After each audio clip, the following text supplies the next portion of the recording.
स्थान या जगह का अस्तित्व सिर्फ इसलिए है क्योंकि समय आगे बढ़ रहा है। अगर समय का आयाम न होता तो सृष्टि ही न होती। हमारे शरीर, हमारी यादें, पूरी सभ्यताएं और यहां तक कि सितारे और आकाश गंगाएं भी आखिरकार समय के प्रवाह में विलीन हो जाएंगे। इस परम स्थिरता से वो पहला स्पंदन हुआ और जो पूर्ण शून्य था वो अनंत बन गया। काल का अर्थ समय और स्थान दोनों है। जैसे ही काल उदय होता है, मापने योग्य स्थान भी उसके साथ अस्तित्व में आ जाता है। यह अभी भौतिक ब्रह्मांड नहीं है। भय का मतलब है भयानक या उग्र। काल भैरव वो मौलिक शक्ति है जो सब कुछ निगल लेती है। उसे रोकने वाला कोई नहीं है। रव का अर्थ है दहाड़, धमाकों की एक श्रृंखला। एक दहाड़ है तो इस सबसे पहले स्पंदन का कारण क्या है? हमारा अपना जन्म और अस्तित्व इन्हीं चक्रों से बना है। जब महाकाल स्वयं को प्रकट करते हैं तो चक्रों की गति वाला समय मिट जाएगा। आप महाकाल का अनुभव करने में सक्षम हैं, जो समय की गतिशीलता से परे है। क्या आप तैयार हैं?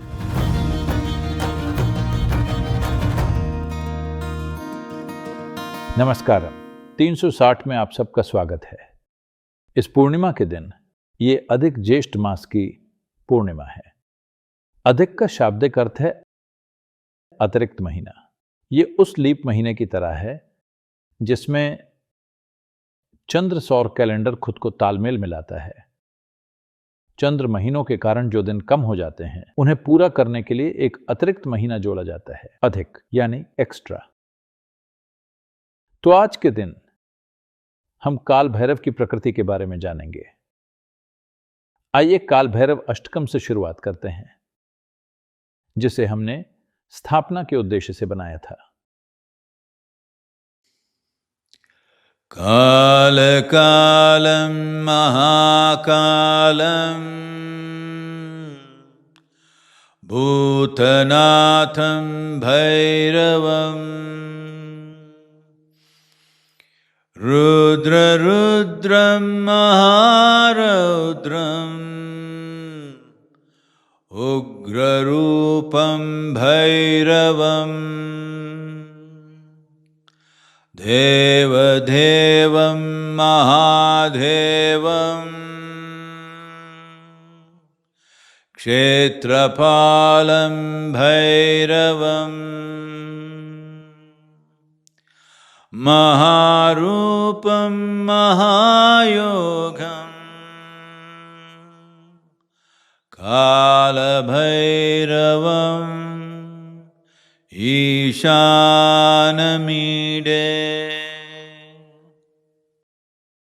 नमस्कारम, आपका स्वागत है। परंपरा में, विशेष रूप से शैव परंपराओं में, जो पूरे उपमहाद्वीप में फैली हुई हैं, काल भैरव को शिव का एक उग्र रूप माना जाता है। आप शिव जो समय पर महारत और अज्ञानता के विनाश का प्रतीक है। उन्हें अक्सर शमशान घाटों से जोड़ा जाता है, जहां सबसे मौलिक अज्ञानता मिट जाती है। यानी ये शरीर जिसे हम इकट्ठा करते हैं, हम ऐसे जीते हैं जैसे हम मिट्टी का ये ढेर हों, जिसे आज हम मेरा शरीर कहते हैं। वो अज्ञानता मिट जाती है।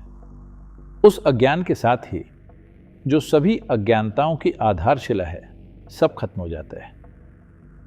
उन्हें पवित्र स्थानों के रक्षक के रूप में भी जाना जाता है।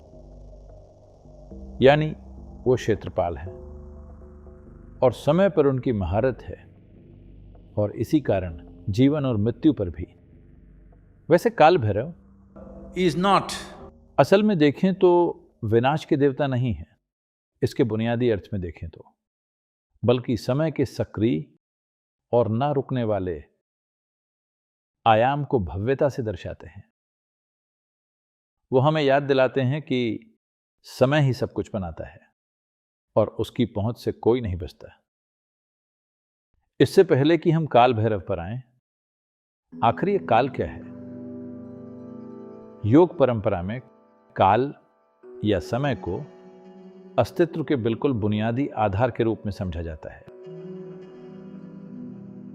पहली बात, काल का अर्थ समय और स्थान दोनों है। असल में स्थान सिर्फ इसलिए है क्योंकि समय आगे बढ़ रहा है। क्योंकि समय है इसलिए आप पॉइंट ए से पॉइंट बी तक जा सकते हैं। अगर समय का आयाम ना होता तो पॉइंट ए और पॉइंट बी भी ना होते, सब कुछ सिर्फ ए होता या फिर शून्य होता। समय और स्थान ऐसे गुथे हुए हैं कि अलग करना असंभव है।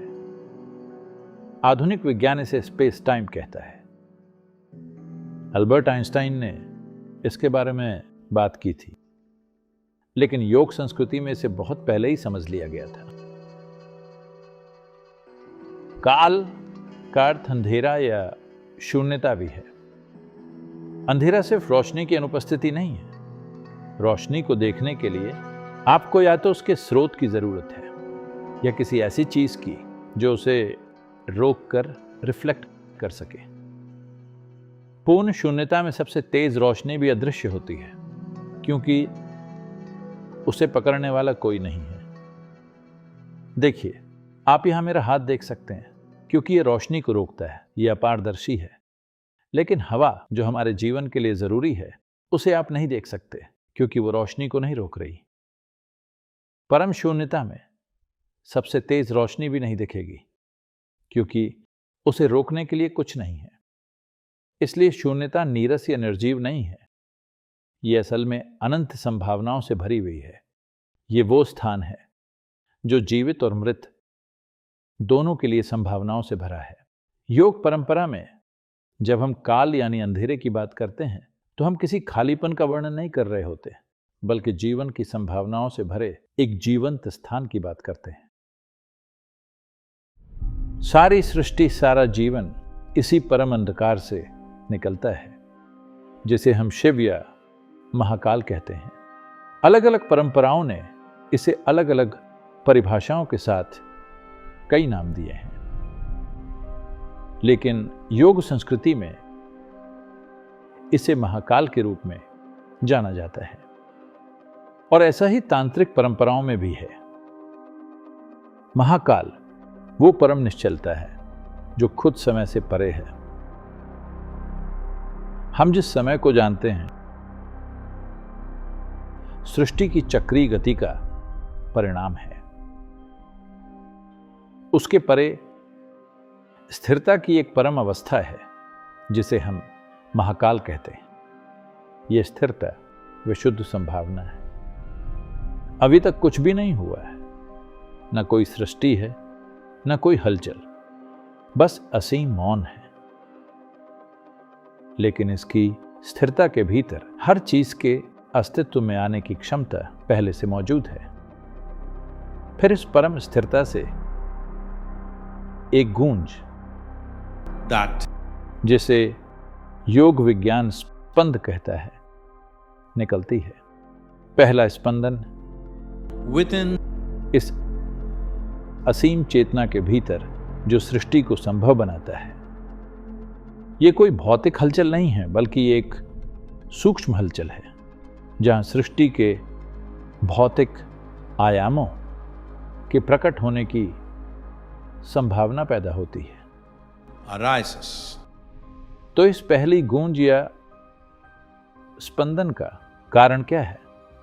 चेतना की प्रकृति में ही इच्छा की एक लहर होती है जो प्रकट या अभिव्यक्त होना चाहती है सृष्टि के रूप में। सृष्टि के स्रोत में खुद को रचने की लालसा होती है। खुद को प्रकट करने की लाखों करोड़ों अलग अलग रूपों में स्थिरता में अभिव्यक्त होने की इच्छा होती है। और स्पंदन Is उसी की पहली अभिव्यक्ति या उसके पीछे का प्रेरक तत्व है। एक बार स्पंदन होने के बाद एक सिलसिला शुरू होता है। यह सिलसिला ही समय है या काल है। काल वो आयाम है जो तब पैदा होता है जब ये इच्छा स्थिरता से सृष्टि की ओर बढ़ती है। जैसे ही काल उदय होता है, मापने योग्य स्थान भी उसके साथ अस्तित्व में आ जाता है। यह भी भौतिक ब्रह्मांड नहीं है, बल्कि वो आधार है जो भौतिकता को संभव बनाता है। एक एकीकृत क्षेत्र के रूप में स्थान और समय एक ही सिक्के के दो पहलू हैं, जो दोनों उसी सबसे पहली गूंज से निकलते हैं, जिसे हम स्पंदन कहते हैं। इस आधार से और लहरें बनती हैं। ये लहरें चक्र बन जाती हैं। ये चक्र ही बाद में हर भौतिक चीज को आकार देते हैं। सबसे छोटे कणों, परमाणुओं के निर्माण से लेकर सितारों और आकाशगंगाओं के जन्म तक, और जीवन को चलाने वाली लय भी मूल रूप से भौतिक वास्तविकता उसी चक्रीय गति का परिणाम है। पहले स्पंदन की गति। हमारा अपना जन्म और अस्तित्व इन्हीं चक्रों से बना है। चाहे हमारे शरीर के अंदर के चक्र हों, दिन और ऋतुओं के चक्र हों, या प्रकृति में चलने वाले चक्र हों, जो कुछ भी हम देखते, छूते और अनुभव करते हैं, चाहे अणु हो या ब्रह्मांड, वो इन चक्रों के विशाल विस्तार का हिस्सा है। सबकी शुरुआत उसी शुरुआती स्थिरता और चेतना की पहली सूक्ष्म हलचल यानी स्पंदन से हुई है। काल भैरव को आमतौर पर समय या काल के साक्षात अवतार के रूप में देखा और समझा जाता है, जो अपने सबसे सक्रिय और न रुकने वाले रूप में है। वो चल रहे समय को दर्शाते हैं, जो मानवीय अनुभव में असल में जीवन है। वो शक्ति जो हर चीज को आगे बढ़ाती है और अंत में हर रूप को विलीन कर देती है। काल भैरव, अगर आप शब्द के अर्थ को देखें तो काल यानी समय। काल का अर्थ, जैसा हमने पहले कहा था, शून्यता या अंतरिक्ष भी है। भय means यानी भयानक, उग्र। वो वास्तविकता जो सब कुछ निगल जाती है, और वो समय है। रव यानी दहाड़ या चीख। वैसे जब पहला स्पंदन हुआ तो वो एक हल्की लहर थी, लेकिन जब वो आकाश गंगाओं और ब्रह्मांडों के रूप में भौतिक रूप में प्रकट होने लगा तो वो एक बड़ी दहाड़ थी। तो आपने सबसे पहले रूप यानी रुद्र के बारे में सुना होगा। that यानी सृष्टि दहाड़ी थी। यह धमाकों की एक श्रृंखला ही दहाड़ है। अगर आप किसी गाड़ी का साइलेंसर निकाल दें और इंजन चालू करें तो शुरू में वो बैंग बैंग बैंग करता है, पर आप रेस बढ़ाएं तो वो दहाड़ बन जाती है। तो वो दहाड़ थी। तो काल भैरव यानी काल दहाड़ उठा और भौतिक रूप प्रकट हुआ, क्योंकि ऐसी दहाड़ या इस तरह की तीव्र प्रक्रिया हमेशा नहीं चल सकती। इसलिए हर भौतिक रूप की एक शुरुआत और अंत होता है, और काल भैरव उसी का प्रतिनिधित्व करते हैं। अब आप उन्हें डरावना देखते हैं या उग्र, ये आप पर है। निश्चित रूप से वो उग्र हैं, पर क्या आप जीवन और मृत्यु की प्रक्रिया से डरे हुए हैं, या आप जीवन की सभी प्रक्रियाओं को पूरी तरह स्वीकार करते हैं, जिसमें जन्म, जीवन और मृत्यु शामिल है। वैसे आज आपने न्यूज़ में देखा होगा कि बेंगलोर की एक कंपनी द्वारा भारत में निर्मित नए एआई संचालित लड़ाकू ड्रोन का नाम काल भैरव रखा गया है। ये नाम ड्रोन की उन्नत और समय को मात देने वाली क्षमताओं को दर्शाने के लिए चुना गया था, जिसमें निगरानी के लिए 30 घंटे से अधिक समय तक हवा में ही रहना और युद्ध के लिए 9 घंटे की रेंज शामिल है। तो काल भैरव किसी न किसी तरह हर जगह मौजूद है। काल भैरव के साथ आपका जुड़ाव किसी तरह समय के इस क्रूर चक्र या चक्की को मात देना है। बचने या मात देने से मेरा मतलब ये नहीं है कि आप समय से परे चले जाएंगे, बल्कि आप समय के चक्रों पर सवार होना सीखते हैं। आप समय के चक्रों पर सवार हों तो जीवन आसान है। आप समय के चक्रों की सवारी करना नहीं सीखते तो यही समय के चक्र हमें रोजाना कुचल सकते हैं। काल भैरव द्वारा दर्शाया गया समय वो मौलिक शक्ति है जो सब कुछ निगल लेती है। यही वजह है कि लोग इसे बहुत भयानक बताते हैं। सब कुछ, हमारे शरीर, हमारी यादें, पूरी सभ्यताएं और यहां तक कि सितारे और आकाशगंगाएं भी आखिरकार समय के प्रवाह में विलीन हो जाएंगे। समय की गतिशील और सब कुछ निगल लेने वाली शक्ति के सामने कोई भी रचना, कोई ढांचा, कोई पहचान हमेशा के लिए टिकी नहीं रह सकती। काल भैरव उस मोड में है जहां where कोई पॉज या रिवाइंड बटन नहीं है। वो चलते रहते हैं। ये वो ऊर्जा है जो सृष्टि को संभव बनाती है, उसे बनाए रखती है और आखिरकार उसे अंत तक ले जाती है।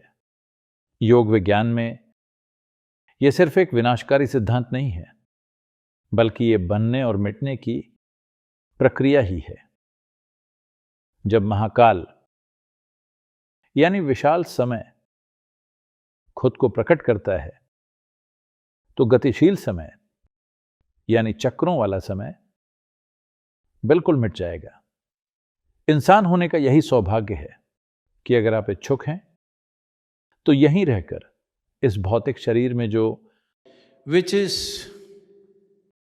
काल भैरव की प्रक्रिया में है या समय के चक्रों में घूमने वाली गति में है, आप यही महाकाल का अनुभव कर सकते हैं। Mahakala, जो समय की गतिशीलता से परे है, यही वो महाकाल है जिसे हर कोई अनजाने में खोज रहा है। स्थिरता की वो गहरी अवस्था जो शरीर से परे है, मन से परे है, सारी सृष्टि से परे है। एक तरह से आप इसे ईश्वर कह सकते हैं या शिव कह सकते हैं या महाकाल कह सकते हैं या फिर परम स्थिरता। लेकिन इसी स्थिरता की गोद में, महाकाल की गोद में ही सारी सृष्टि का उदय हुआ है, आपका और मेरा भी। पर हम उस गोद का अनुभव करने के योग्य हैं। हम उस गोद के साथ एक होने के सक्षम हैं, भले ही हमारे शरीर और मन और वो सब कुछ जिसे हम जीवन की प्रक्रियाओं के रूप में अनुभव करते हैं या काल भैरव के नियमों के अधीन है।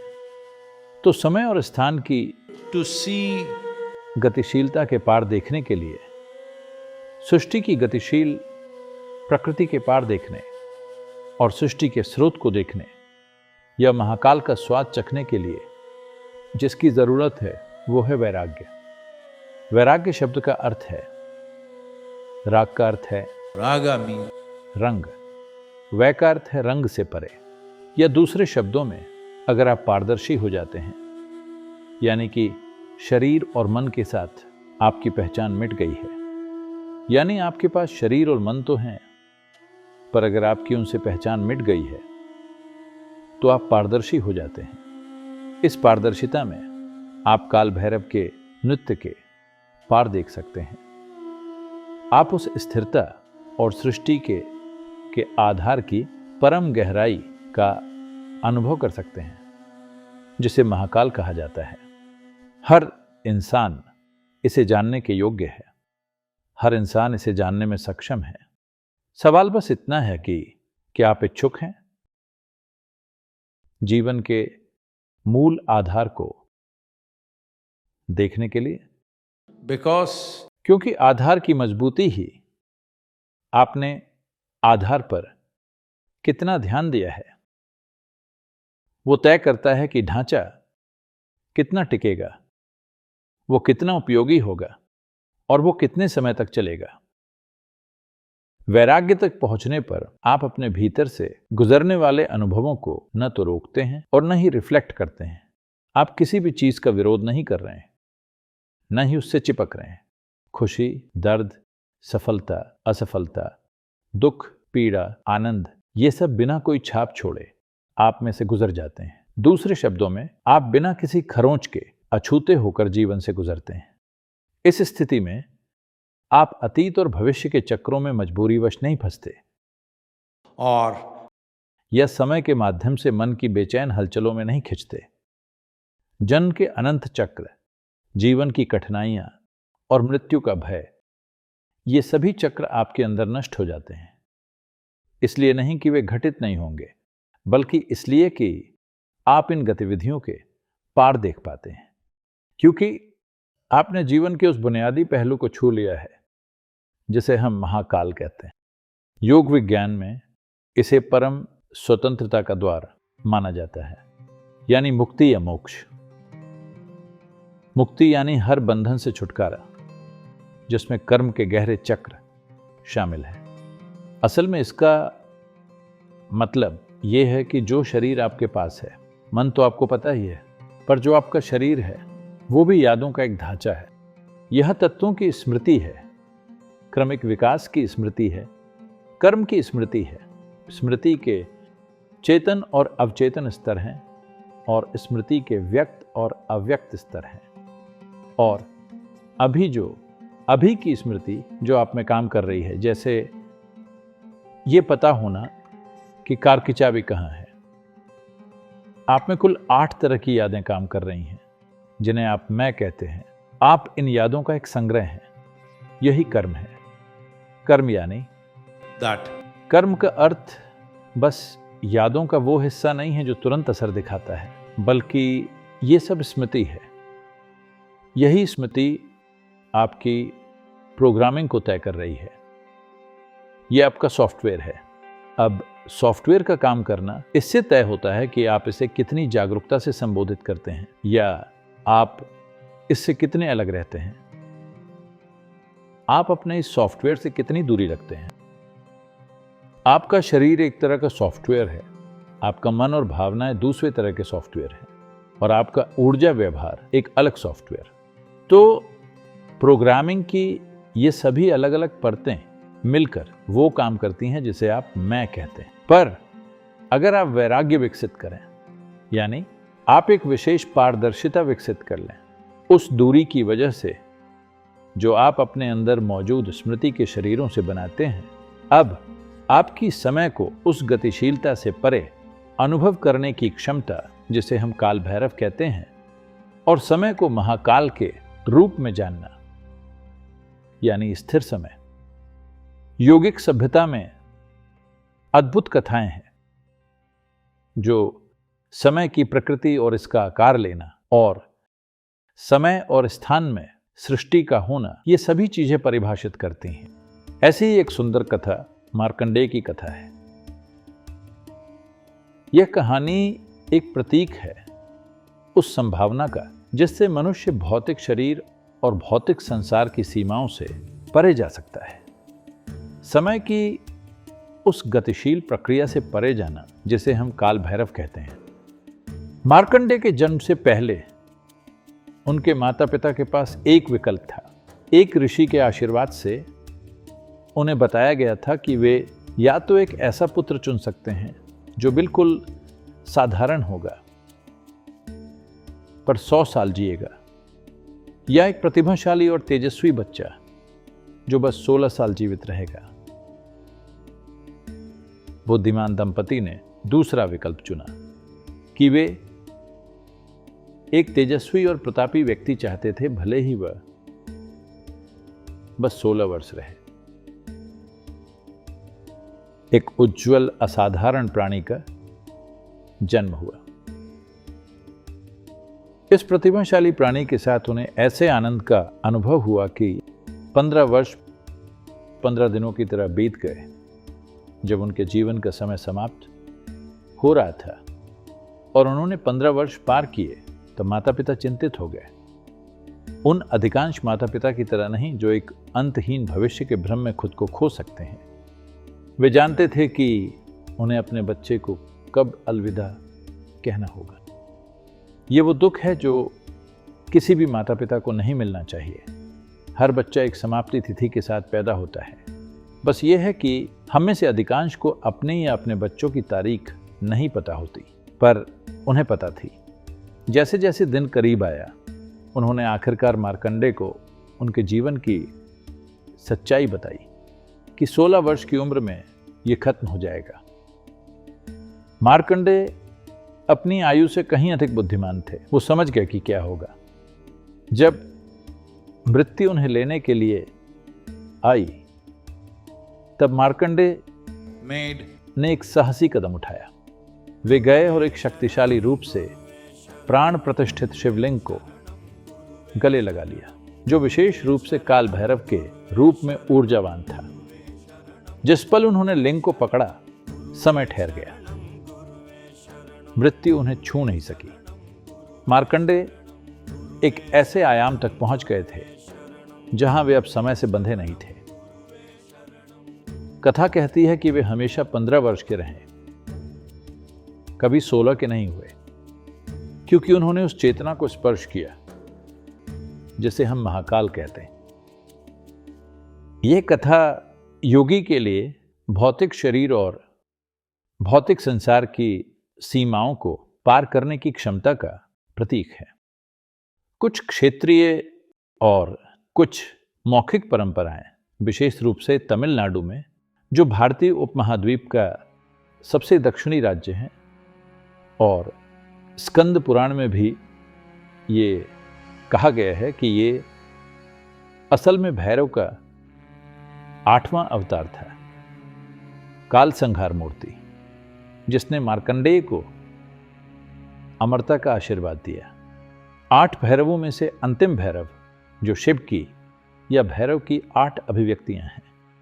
काल संहार भैरव यानी समय को मिटाने वाले भैरव, जो भ्रम और अपने अलग होने के अज्ञान के विनाश से जुड़े हैं, या मैं या मेरा का अज्ञान, जो सभी दुखों के मूल कारण है और परमात्मा से अलग होने का भ्रम पैदा करते हैं, जिसे हम आत्मज्ञान या बोध कहते हैं, वह बस इसी भ्रम का विनाश है।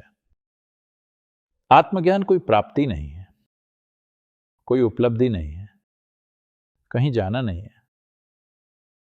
यह केवल एक बोध है। आपने अपने अस्तित्व की प्रकृति महसूस की कि अलग होने की भावना, जिसका आपने आनंद लिया या कष्ट सहा, वो आपका ही बनाया गया एक भ्रम है। मार्कंडेय को शेष के रूप में देखा जाता है। शेष शब्द का अर्थ है बचा हुआ भाग। अंक गणित या गणित में आप जानते हैं, अगर आप 17 को 5 से विभाजित करते हैं तो 3 बार 15 होता है और 2 बच जाता है, वही शेष है। तो सृष्टि और प्रलय की प्रक्रिया में हर प्रलय के बाद सूचना या स्मृति का एक निश्चित हिस्सा शेष के रूप में रह जाता है, जो सृष्टि के अगले निर्माण में सहायता करता है। अगली अभिव्यक्ति इसी शेष से होती है। मार्कंडेय को उस शेष के रूप में देखा जाता है जिसने इस ब्रह्मांड को फिर से बनाया, जिसमें हम रहते हैं। Once again. और ऐसा 84 बार हो चुका है। ये 84वीं बार है और हम इसके ऋणी हैं, क्योंकि मार्कंडेय पिछली सृष्टि की स्मृति या स्मृति के निशानों को अपने साथ लाए थे।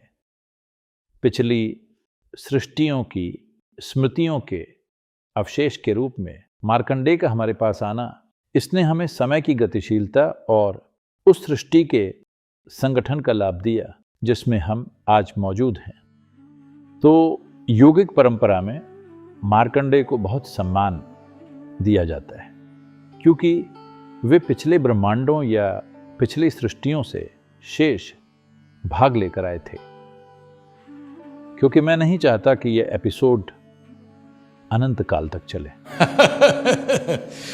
शायद अगली पूर्णिमा पर हम इस पर चर्चा करेंगे कि काल भैरव के देवता क्या हैं, हम ईशा में से कैसे प्रकट कर रहे हैं और आप काल भैरव से कैसे जुड़ सकते हैं। आपको उनसे जुड़ने की कैसी कोशिश नहीं करनी चाहिए, और विभिन्न लाभ और अन्य पहलू।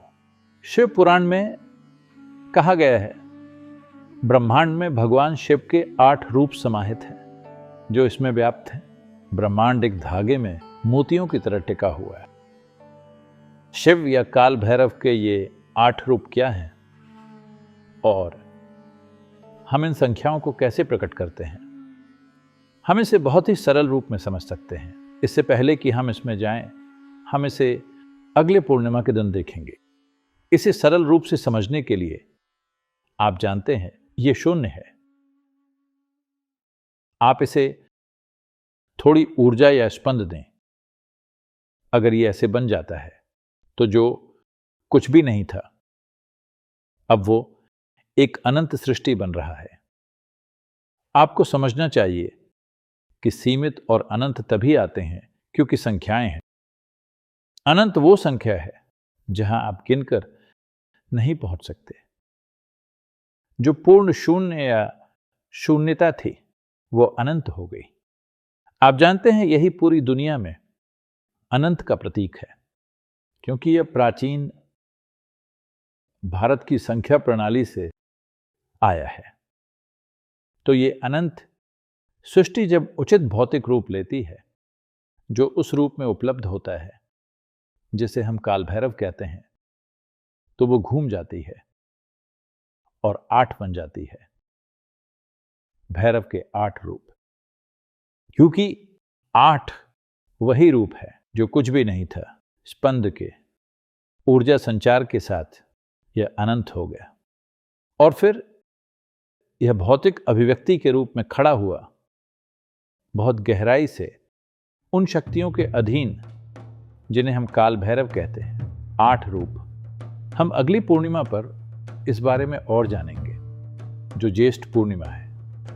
तब तक के लिए Till then, namaskaram. देवराज सेव्यमान पावनाग्रि पंकजं व्यालयज्ञ सूत्रमिन्दुषे